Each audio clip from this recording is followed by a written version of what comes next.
पीर मोहम्मद बख्श फरमाते ने सुकून अंदर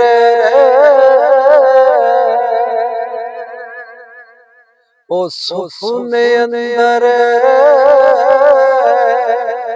हो मैनू माही हो मिलिया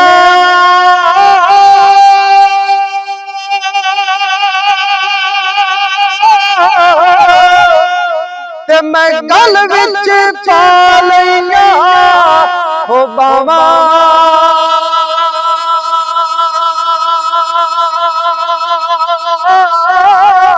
हो दर्द मारी अख ना खोला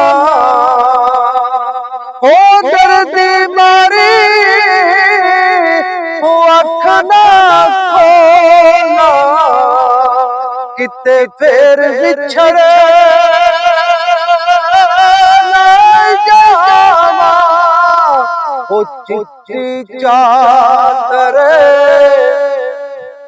ओ चिट्टी चादर होए बंबला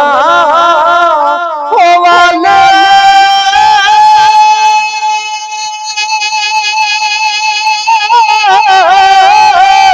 होते दाग नाना में हो जड़िया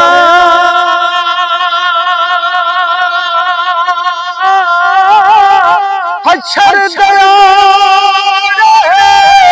ओ फिर ना आखी हाल रब्बा की बनया ले हो यार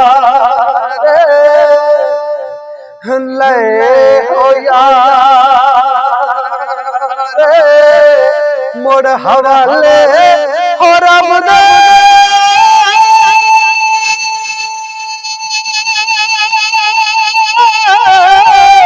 होते लम्बे पे जुदाई